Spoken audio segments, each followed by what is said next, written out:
post on Twitter declares rapturously, a black Cinderella, a black Belle on Broadway, a black Cinderella on Broadway, and now a black Ariel. The black girls are truly winning. Much to the left's approval, the black girls are winning, quote unquote, in historical retellings too. Last year, a black woman was cast as Anne Boleyn, the 16th century Queen of England, in an upcoming miniseries. Netflix currently features a show starring a black woman as a Viking warrior. Many other examples come to mind, too many to count. They even fired Jake from State Farm and replaced him with a black version. And then there are the examples yet to be. For instance, there's still a major push to find somebody other than a white man to fill James Bond's shoes in the next installment. Now, in all of these cases, two things are guaranteed. Or actually more than two, a few things. When a black actor plays a traditionally white role, portraying either a fictional character or a historical figure, the media, the left, and Hollywood itself will celebrate the move as pioneering and courageous and important, along with all the other requisite superlatives. Another guarantee is that any criticism of the casting decision, even and especially criticism that simply adopts the same logic as the left applies to so-called whitewashing, will be slammed as racist. The Daily Beast today. My thing is this. Of all the people listed, this reminds me a lot of how Chrissy would talk about vicariously living through people, in a sense. You're literally talking about all these people being replaced by black people, yet none of those people even share your image, or the woman version of you, the female version of you. Cinderella doesn't look like you, Ariel wouldn't look like you. Anne Boleyn, English descent. Vikings definitely don't look like you. A lot of people don't look like you, but you're trying to vicariously live through these people because you're not very proud of your own phenotype. And that's a thing sometimes people are taught when they have dark hair, dark eyes, dark skin. It's that their phenotype is inferior to those who have lighter features. So they want to uphold those features even if it means it's their own erasure. Just something to point out. I mean, you're literally mad at characters that aren't real people. I guess you could argue someone like Anne Boleyn would be incorrect because Anne Boleyn was white and probably should be depicted by someone who was English descent.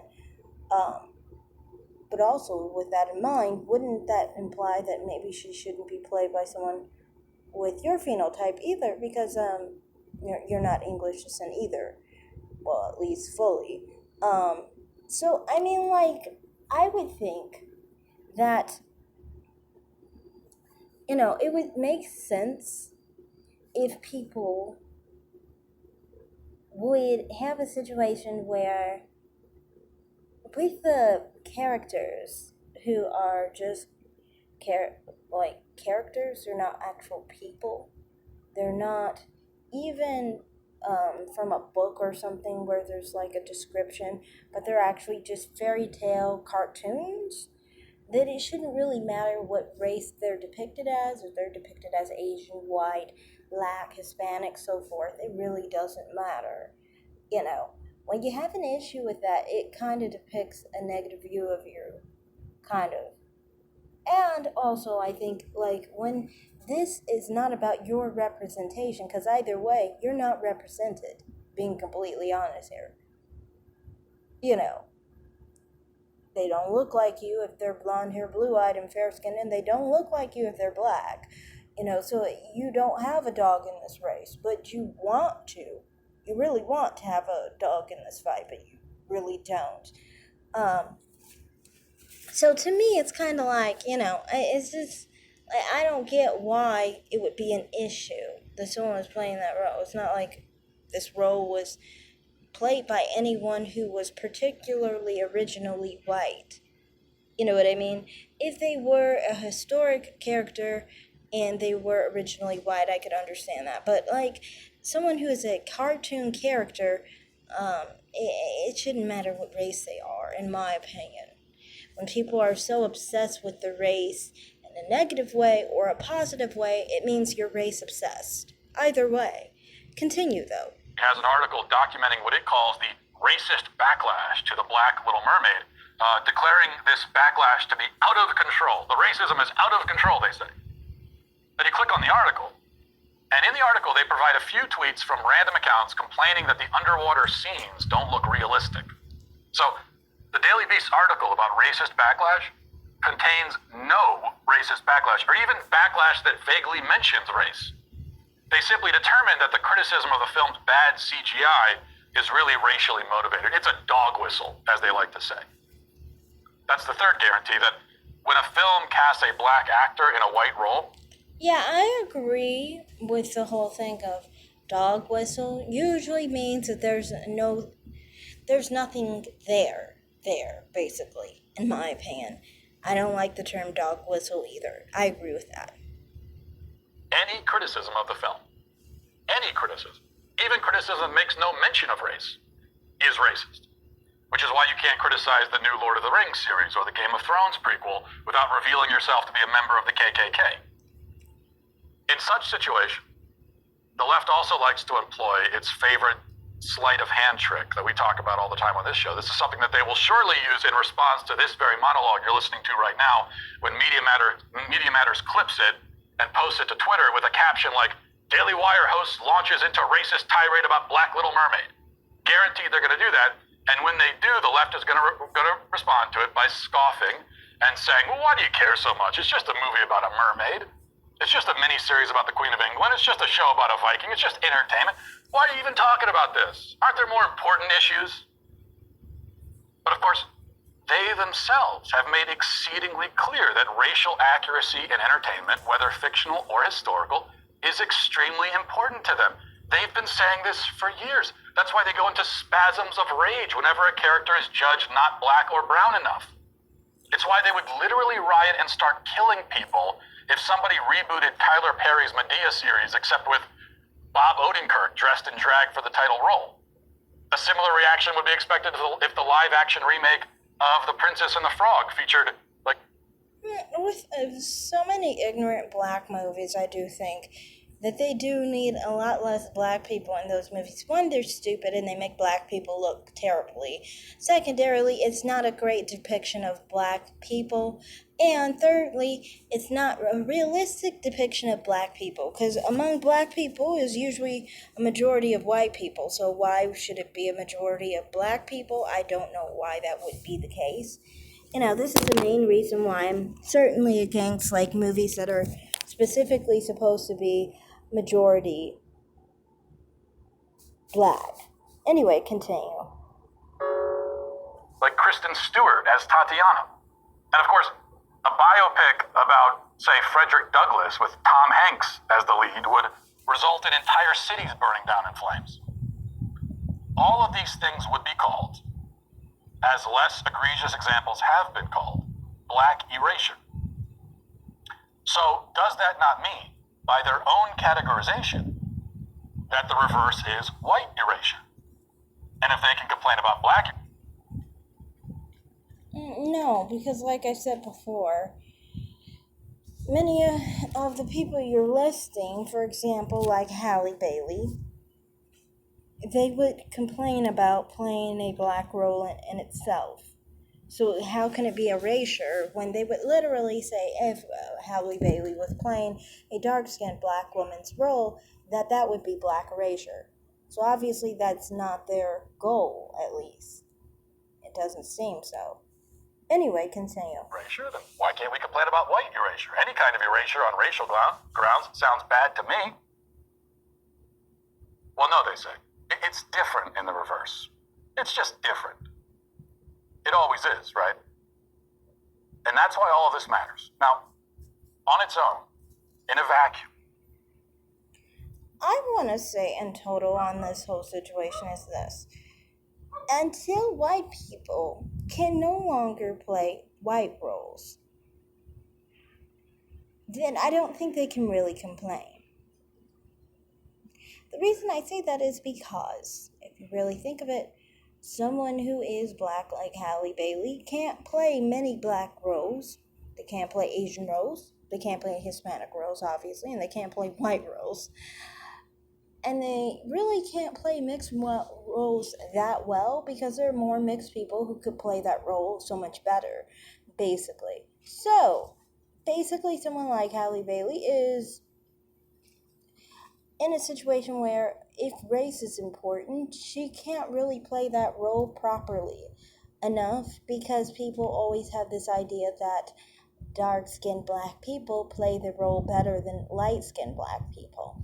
So, like situations like Zoe Saldana, as I've mentioned before, kind of depict and show that people like Halle Bailey face issues with playing roles of black people. But you can see the darkest white person has no issue playing a white role because there is no color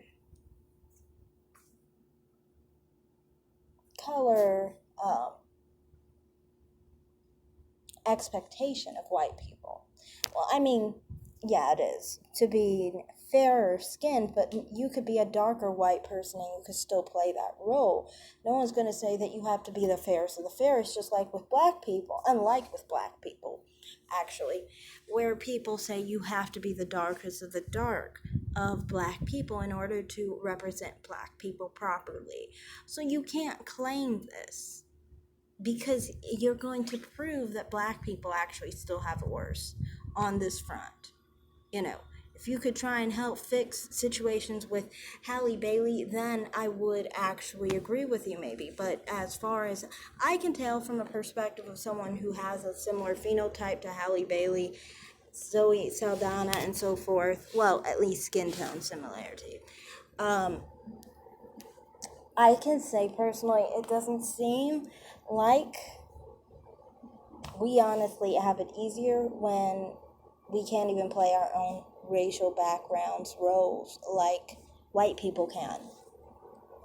Continue though. The race of an actor portraying a fictional character or even a historical character doesn't matter. Makes no difference, right? That's exactly the point that many of us have insisted on for years when the left started making this an issue. For years we said it's not an issue, who cares?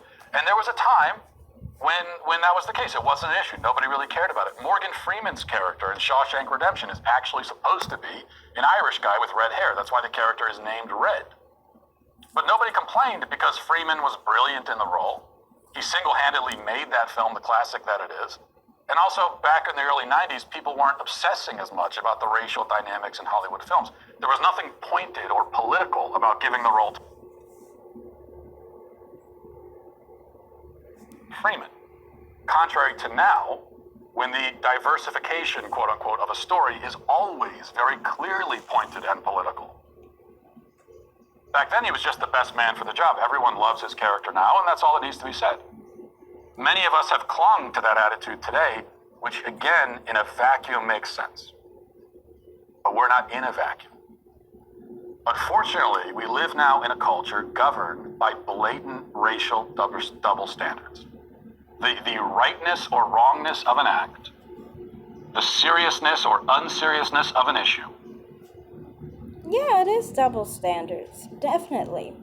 Because honestly, white people are allowed to play any role of a white person, and no one's going to say that this is a fairer-skinned white person, you can't play this role, or this is a darker-skinned white person, you can't play this role. But among black people, lighter-skinned black people aren't allowed to play dark-skinned black people's roles. With that in mind, dark-skinned black people can play light-skinned black people's roles. So we're literally left with the scraps of the roles that are particularly for lighter-skinned black people. Do you understand that a light-skinned black person is a minority inside of a minority? So the amount of roles that are going to be particularly made for lighter-skinned black people is very rare. Not rare, but I mean like very small.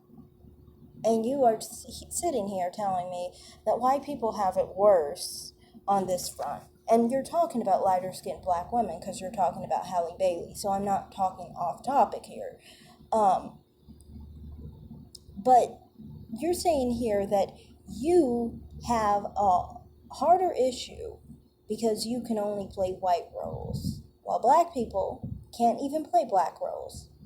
So, deal with apples to apples. It's double standards for sure. White people can play any white role, while black people, lighter skinned black people, are held to a different standard and we're not allowed to play all black roles. Plenty of people will judge your skin tone and say that you aren't good enough in your blackness to play a dark skinned black person. And we've seen people issue out apologies because their skin tone was too light for a specific character to play that character. So, until white people have to issue out apologies for playing a role that their skin was too dark or too light for to play another white role, I think you need to have several seats. So thanks for watching, everyone. Like and subscribe, comment down below, and have a great day. Bye.